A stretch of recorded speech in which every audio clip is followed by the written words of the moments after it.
Welcome to Mobile Sauna Stories, Australia edition. My name is Galina. I'm the creator of Sauna Cult, a mobile wood-fire sauna experience based here in Brisbane. And in these interviews, we're going to talk to mobile sauna owners across the country to find out what challenges they're facing, how is it like to run mobile sauna in Australia, and where did they get the sauna from, or even how to find their first location. That's a tricky one. So stay tuned. Let us know what you think, what are the questions we should ask, and enjoy. Today we talked to Rob from Cedar and Salt, beautiful sauna located in Sydney. But this winter, guys, are probably going to be in Byron Bay. So if you're in the area, check them out. And we talked about Rob's journey in sauna culture, in running mobile sauna business. But most importantly, we discussed Sauna Association that hopefully will be launched in Australia soon. Guys are working very hard to prepare some cool materials that will be very useful for everyone who wants to start sauna or wants to grow in this area.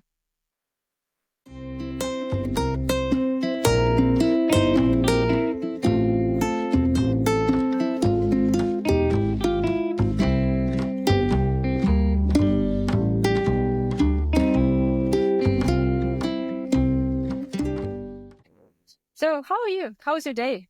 Yeah, good. Where are you right now? In Byron already? No, I'm not in Byron. I'm actually I'm just in the Northern Beaches. Just near where I live. So yeah, pretty busy. Just preparing a sauna for the weekend. Got a fundraiser event we're doing with Harwood Hotel, which is pretty cool. We're doing we're raising funds for a ultra marathon athlete to go overseas to the Arctic somewhere and do like a 9-day ultra marathon. Which is pretty cool. So yeah, we're gonna raise some funds for that, and then straight after that, we're gonna drive the sauna up to Byron Bay, and we'll be at the Byron Bay Yoga Centre for kind of indefinite, until we find out what else we're gonna get up to. So yeah, that's cool. That's cool. Yeah. Hope to visit you in there. Yeah. So where are you guys in Brisbane? Yeah, in Brisbane. Yeah, cool. Yeah, but we actually been to your sauna once last June when we pretty much already decided to do that, and we still were unsure about the concept. Yeah. And that's your sauna. That's the only one that you found the trailer sauna in Australia at that moment. So we just bought tickets to Sydney just to see it, with our own eyes that it's possible and it's cool.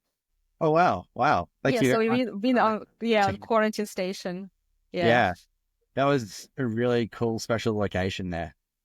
Yeah. Well, let's discuss this later a little bit because I wonder what happened in there. So so tell me just a little bit about yourself and how did you get into saunas?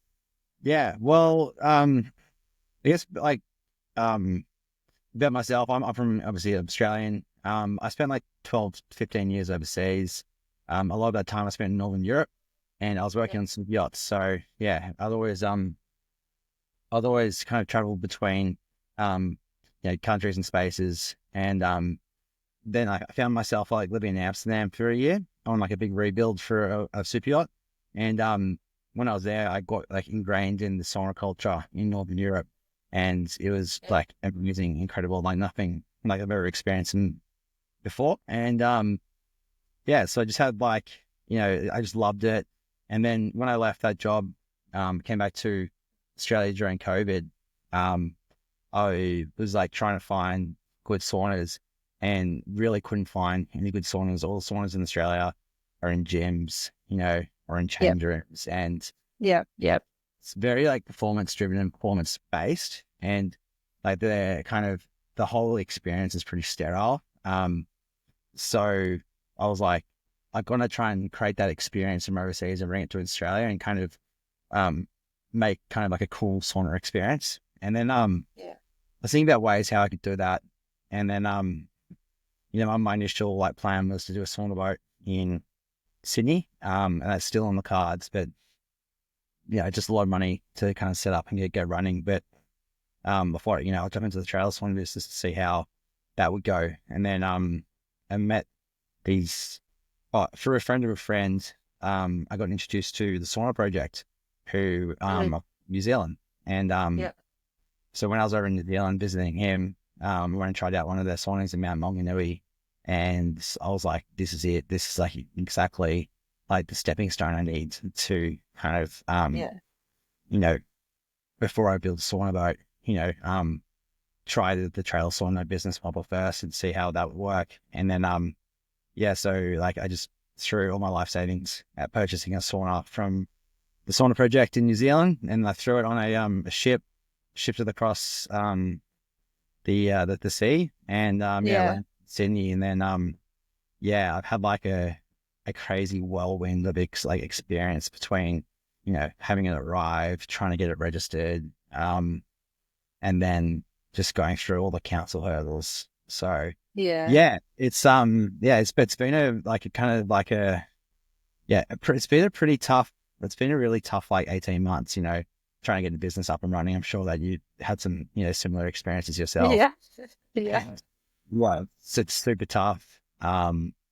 If I knew how tough it was, like I probably wouldn't have done it, but like the fact that like I'd thrown all my life savings at it and I just had to do it, like that's the only reason why I'm sticking with it. So yeah.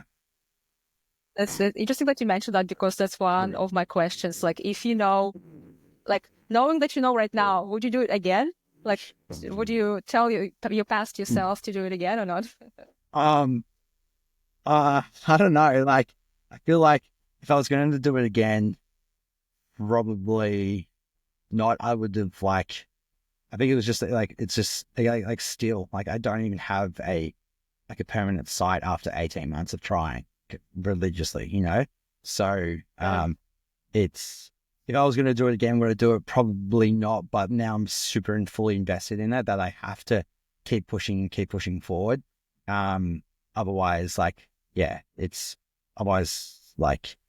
just going to go nowhere. But yeah, I mean, like my goal is to like have, the sauna in Northern Beaches where I'm from on the beach, and just have the community use it and all that. I mean, when I was operating down at the Q station in Manly, the feedback I had from like all the people using it was amazing. Like it was for the tourists, like for the locals, like everybody loved it. Bummer that I had to get rid of it from there. Yeah, well, let's come back to it a bit later. Yeah. Just want to do a timeline. How did you find your first location, and where was it? How did I find my first location? Well, the first location I did a event, which was like combined with like Stone and Wood, but it was actually organized by Pony Rider, who's like a kind of like a fashion label, like homo's fashion label from Long Beaches, and they had a ultra wilderness event out of Glenmore Valley, and so that was like our first event that we did, which is really cool.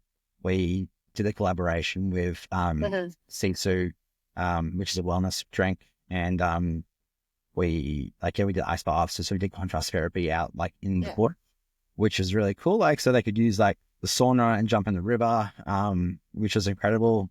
So that was my first gig that I did, and then I was actually just doing kind of like illegal saunas.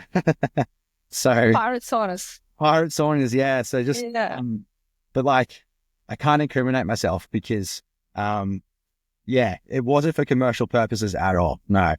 But I would I'd rock up to like South Kelkel Beach, and like a couple of hours before I would operate, I'd put out a like social media post to my followers and said, hey, I'm doing a pop-up sauna. These are the times. If you're interested, hit me up and I'll send you like the location last minute. So I was doing that a few times, and that was really cool. Met some like really cool clients, and those clients kind of like led me in the right direction to like, find that spot at Q Station. So that was kind of like, Q Station was the first proper residency that I had. And then from there, I've just been doing events. So from there I did Ember Collective, which is like a all women's festival at Glenmore Valley, which is really cool. And and then I just did Lost Paradise, which is like a 4-day, boof festival at Lost Paradise as well, which is quite cool because they have like a wellness component to that festival. So it was really cool to like, kind of recover people in the morning, get them feeling fresh, Yeah. so then they can kind of Yeah. go out and have fun at night. So yeah, Yeah. that's kind of like what the business has done so far. Oh, we did a pop up in Byron at the Sun Ranch, which is really cool. We did like a Yeah. 2 week pop up, and that was like through one of my clients who works with the people that run that. But that was a really cool, beautiful, like kind of like luxury sort of vibe. Mhm. But yeah, so that's kind of like a couple of the key, places that we get been and events have done. So yeah. How did you get your quarantine location? It's a national park, right? Like it's a hotel located on the national park land. Yep. Yeah. So like I kind of had the mentality that like I was just getting so sick of asking and doing the right thing. Because every time I would ask and try to do the right thing, I'll get told no. So we just did it. Like we had a deal with Q Station Hotel, and we just, we're like, let's try it for 2 weeks. Like, let's see what the feedback's like. And if it goes well, let's just have a chat. So yeah, we just put it there for 2 weeks. Because the hotel leases that space from national parks, and yeah, like after 2 weeks, the pop up was like amazing. It had a really incredible feedback, and then we just kept it there. And I always knew that there was going to be a time where we would probably have to do some sort of like official planning or and then that time came after winter, which was it was good. Like I got like we had like a pretty good stint, and yeah, it's yeah. So then anyway, like national parks end up looking at it, and then even though the like national parks were like, we personally love this and we would love to use this ourselves, and like it's great Yeah. standard on paper, it just like can't happen.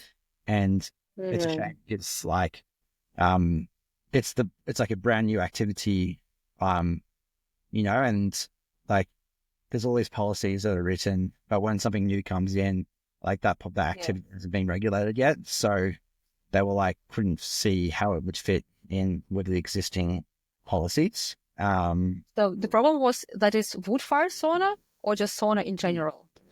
No. It wasn't wood fire. That was the issue. It was like just that, just the activity of sauna. Mm. Um, and which is a shame because, those open spaces are kind of for everybody to use. And, time after time, new activities get introduced, and the way that people want to use these open spaces changes and evolves over time. Um, so yeah, like, and policies just really slow to catch up with the way that people want to use that. So it wasn't an issue with the wood fire, but that being said, all the bureaucrats, um, if they don't want something there, they will throw, 10 excuses to you about Mhm. I have it there. And, it's kind of your job then to kind of rebut each of those um, Yeah. key points. So yeah, at Q Station, it was mainly just like a planning policy legislation. That activity didn't fall within the plan and management of that space, which is such a bummer because it was amazing and such Yeah. smart and so special. So Yeah. And you tried to collect like people's like signs to have a petition, yeah, and you didn't collect enough signs, or well, I did. Yeah, I mean, like I've got over 1,800 people, like signatures on like Mm. electronic paper signatures at the moment, Mhm. and yeah, like I put that forward to council, and you know, council's response was like, we understand that activity may be, you know, nice for some, but they didn't really understand the business model. But it was really cool. Like at the last day that I had, I was lobbying the councillors, I was lobbying the state ministers, and I was lobbying a lot of like local figures. in the Northern Beaches area, and I invited one of the councillors, Sarah Graham, to come down to Q Station on the last day. And I just said to her, I was like, I just want you to see like what we've created for like not just like the area, but Sydney and like the community. And like I was fully booked that weekend, and I had like back to back like 200 people through that day. It was crazy. Wow. Yeah. They the councillors came down and actually spoke to a lot of my clients and saw favors that day, and they were like, I get it. They're like, I understand the business model. I get it. It's great. I can see people of all ages, of all demographics are loving it. It's bringing tourists in. And so like actually having them see it in person was really good, because it was like they understood it and they weren't so scared about it anymore. So that's like that initial thing has now changed and put some things into play with Northern Beaches Council that I'm working with currently to try and get a trial to secure a spot. It's just a slow process. Yeah. So it's still possible that you will come back. Yeah. It's possible. Like I'm having to like engage town planners and kind of council experts to help me and guide me along the way. Which is like tough because, one of the pathways that they said was that, I was going to need to have a development application to be able to use the sauna on public spaces in that land. And, the quote for that development application was 35 grand. Oh my God. Oh, that's too much.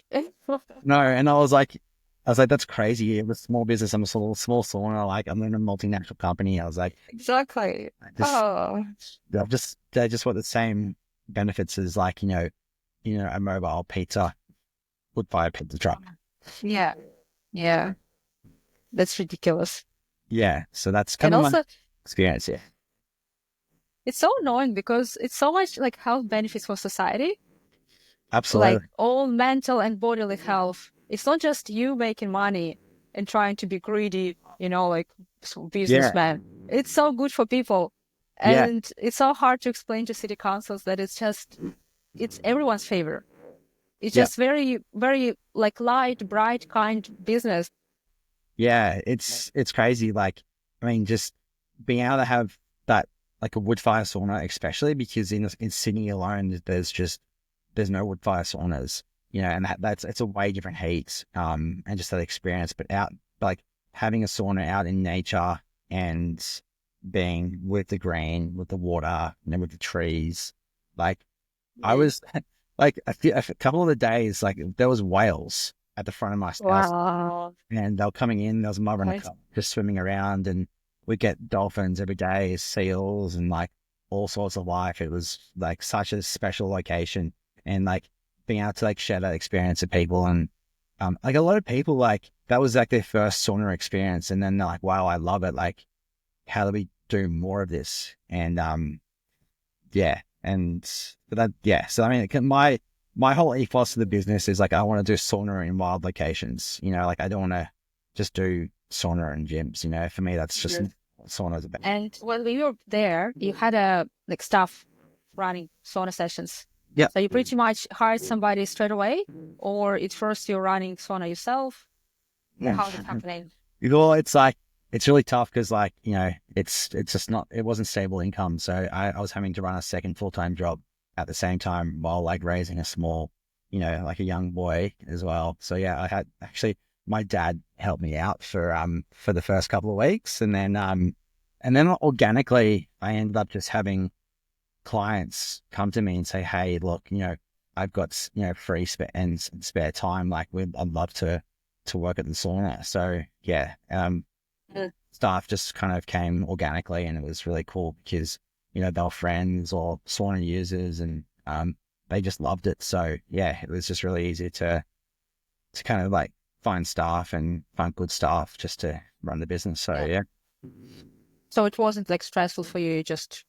You didn't worry that it's too early to put somebody to run. No, it wasn't like it. Like I think the most stressful thing for me was like every single morning, like having to, because like I would run sessions from sunrise. So like I would go to the sauna at 4 a.m., fire up the sauna, sleep in the sauna because it was winter. It was like, 4 or 5 degrees outside, and then Yeah. collect the sauna in the morning at 4:30 in the morning. And then my staff would arrive at 6 a.m. and then I would have to go off to my day job and then do a full you know, 9 to 5 day job and then come back in the evenings to finish off the sauna session. So the Yeah. stressful part for me was like just the bulk amount of time, you know, running it, but like having other people come in and like take over the sauna sessions themselves. It wasn't stressful for me because I feel like people really like loved the experience and they came as clients first. Yeah. And then they had that experience. So that was quite an easy transition just to get them to understand how the sauna heater would work. And Yeah.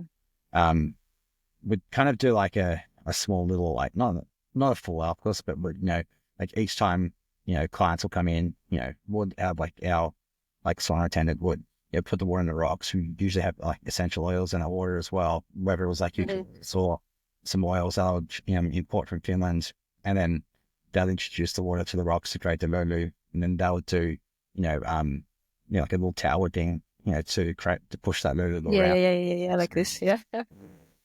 Yeah. Yeah. About the oils that you mentioned, I noticed that you trying to upsell some like branded stuff. Yep. Does it give a lot of income, or you just a fun thing to do? It was just like, for me, it was just like a fun thing to do. Like I wanted to kind of create a brand around it, just kind of make it, kind of cool. And like I've sold a few sauna hats, but like, those sauna hats are like a price pretty high because they were made in New Zealand. And they were pretty expensive to purchase.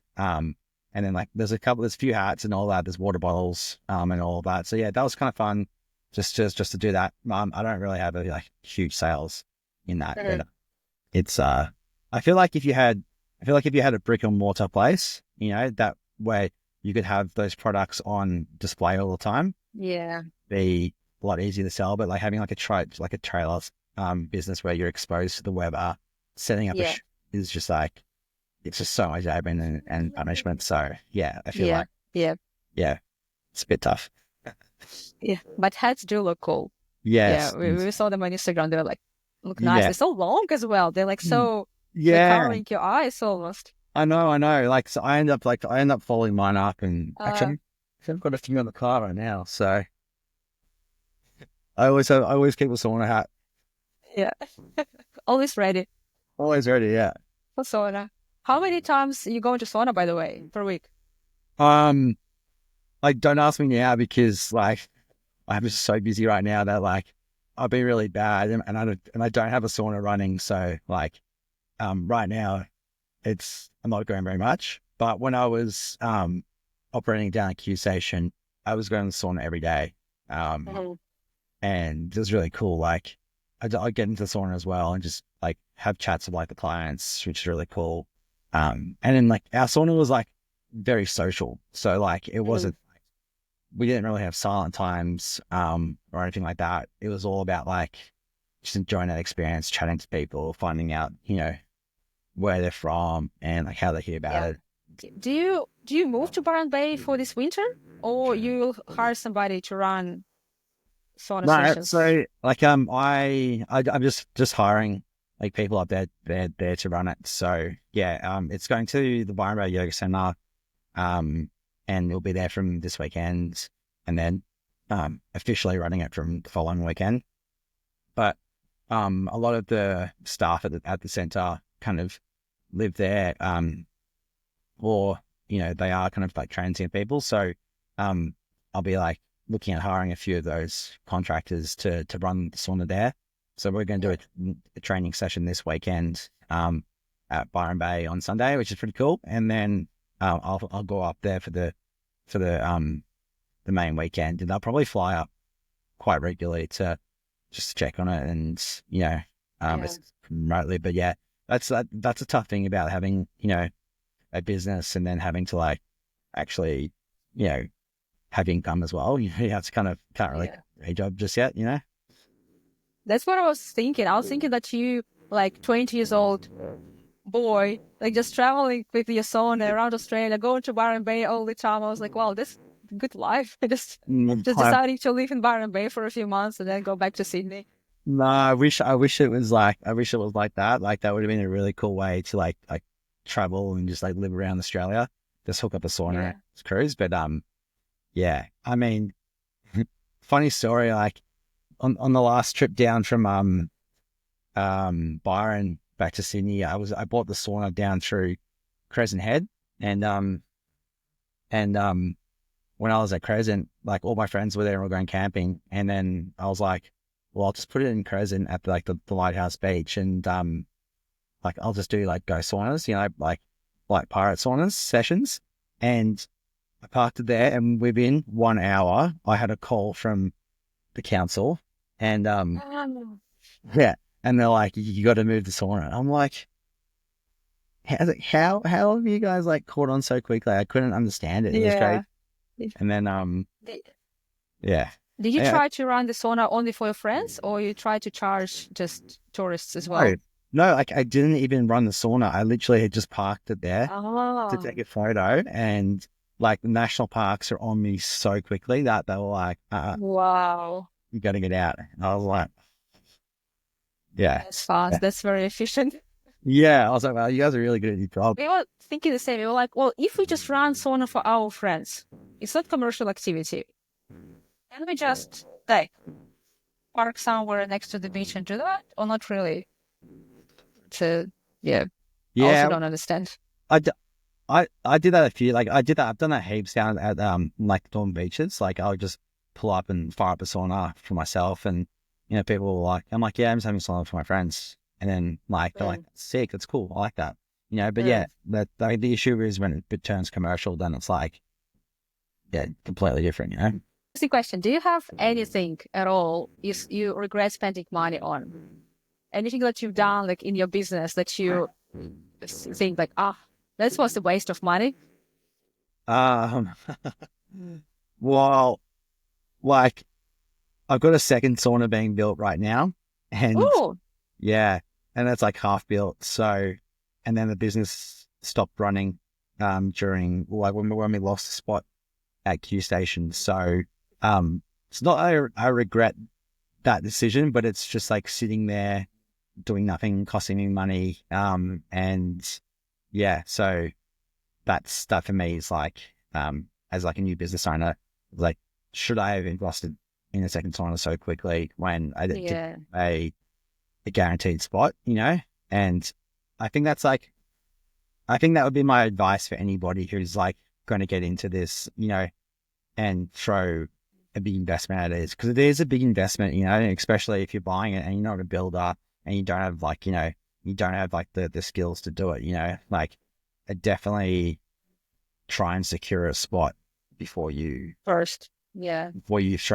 all your money at it, because, you know, you may end up in a situation where like me and like 18 months and don't have a spot, but yeah. Yeah. Is it being built in New Zealand as well?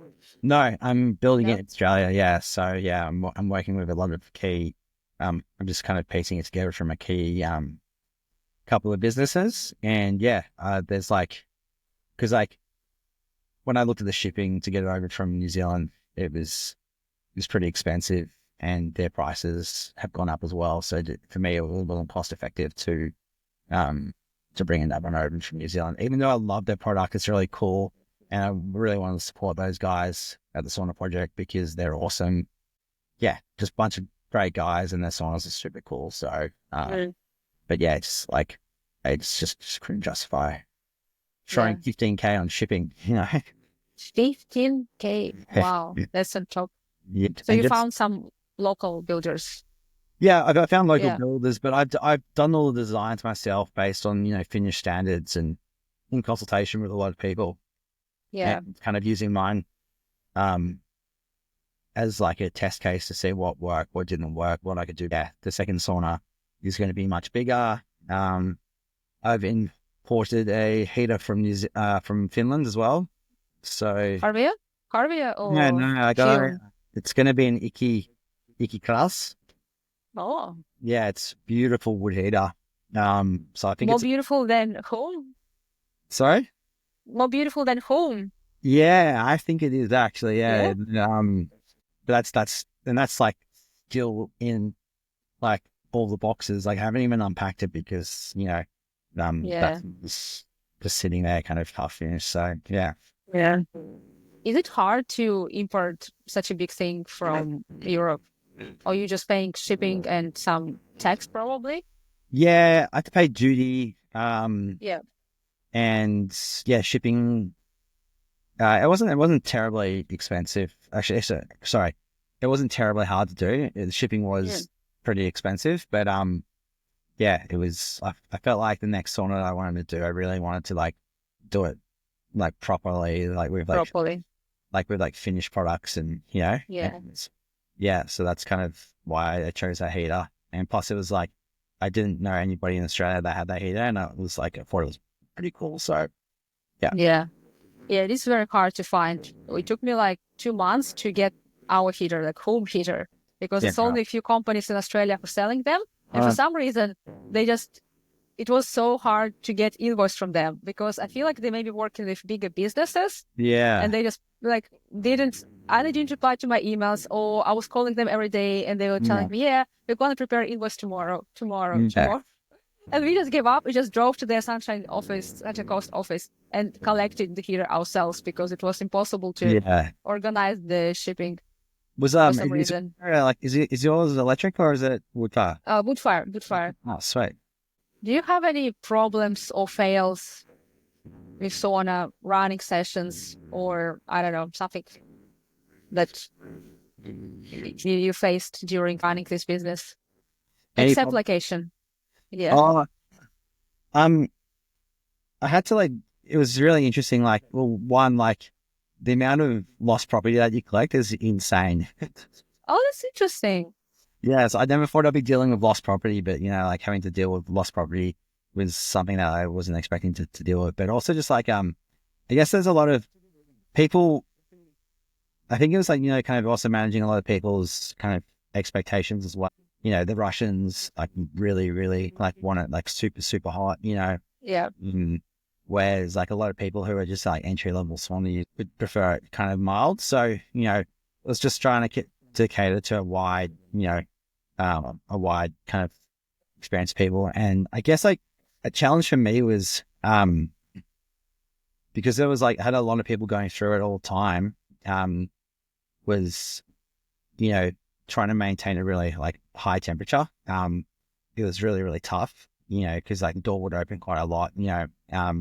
And it probably like that's why the second sauna I'm getting built. There's going to have like an airlock in it, so that I can kind of maintain the temperature quite a lot.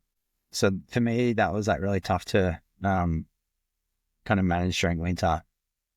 But I've learned. So like sauna 2.0 will be, yeah, I should be able to maintain that. No, good heat. There was some personality. There was some interesting personalities, with people in the sauna, that you kind of had to manage as well. Yeah. So yeah, there's some challenges, but as a business owner, like there's always going to be challenges and fun hurdles that you have to overcome. Yeah. Every day new Yeah. challenges. So what do you do with the lost property? Do you keep it? Do you like announce somewhere in social media that you have some No, underwear left? I don't know. no. It was like, well, luckily for us, like at Q Station, they already had like a lost property Oh, okay. set up. So I would just collect it all every day, keep it for like 1 or 2 weeks, and if nobody hit me up, then we'll just give it to the Q Station, and then they'll have their lost property bins. And I think like if it wasn't you know taken after like 2 to 3 weeks a month, then it would be Yeah. charity. So Yeah. yeah, but the amount of water bottles that I collected is crazy. Ah, interesting. Yeah. So there's the Australian Sauna Association is just established, and yeah, I'm kind of one of the founding members for that. But there's talk about doing a sauna festival, Oh, and where we'll get like all the mobile sauna guys to come down and do a festival. yeah. It's just like there's just chatting about it now, so there's nothing set in stone. Yeah. Like yeah, I'm just like in my head that would be so cool to do like a wellness sauna festival down there because yeah, it'd be fun. Just Yeah. invite sauna the mobile guys to come down. Yeah. So about this sauna association, Yep. uh, did you found it or somebody else and you one of the founders? Yeah. I've heard that Blue Mountain Sauna wanted to organize some sort of sauna. I don't Yeah. know. Yeah. So that association has been like the president of that association is Nikita from the Blue Mountain Sauna, or like I think they've changed to the Public Sauna Code now. Uh, So that's so Nikita is the president for that. And then there's some other kind of founding people in that as well. You know, kind of key figures, Jack Sonis, who originally was the president and founder of the Australian Sweat Bathing Association that was founded many years ago. uh, And yeah, and then they kind of didn't go too far, and then kind of Nikita has taken over that as a president and rebranded it now to the Australian Sauna Association. And so yeah, there's like a few people in the sauna grassroots community now who are like getting together to try and get the association off the ground, but also to just like help others as well. Like the key goal is to spread culture, but also have to help other sauna businesses. So yeah. so the idea that it's going to be some sort of membership to be in and to have access to, I don't know, some documents or list of insurers and something else. Yeah, so it's like and this is super elementary right now, like we've only had a couple of meetings, but the whole idea is we'll be a branch of like the International Sauna Association, the ISA, similar to the British Sauna Society, and all of that. But yeah, so the associations is like is being founded where there will be some sort of membership application, which we haven't nussed out the details about it yet, but there will be a membership application for that and then people will get access to, like policies and information from like the International Sauna Association. We're working on, key data and information now, a whole list of insurers that, we know that people are working with, so then, it can help grow the business as well. But there's also, we are, and there'll be like a whole list of media contacts. And then there'll be like, construction and policy shaping and also like lobbying government, and all of that. So yeah. And then I think like, there's chats about, kind of creating like a sauna map around Australia where, like key members can get, media and marketing through that. And then, but also just like access to like a lot of media. And yeah, so there's a couple of key different areas that we're branching up into, and a lot of people are taking, some, some jobs and just running with it. So yeah. Yeah, that would be great. Yeah, I really feel like it would be awesome to have some sort of, I don't know, maybe like draft letters, emails that you can send to city council, Yeah. or like like list of insurances, or list of the certificates you need to run sauna in Australia and mobile sauna specifically, and like all of this stuff. Yeah, It would be great to have it in one spot. Yeah, and I feel like when there's more of these businesses, the more awareness, the easier it will be for everybody else. But it just has to be done the right way, but also, it's just something that like, I think, there needs to be, contribute, like say if people are wanting to kind of come into the industry, and they want this information from the Australian Sauna Association, then, they'll need to join the association to be had like the benefit of getting, that information. And that helps everybody as well. It helps the association grow. And then, it just helps the whole community in the industry. Much? No, right. Yeah, thank you for having a meeting with me. Oh, Thank you so much. Have a good day. nice to meet you. See ya. Bye.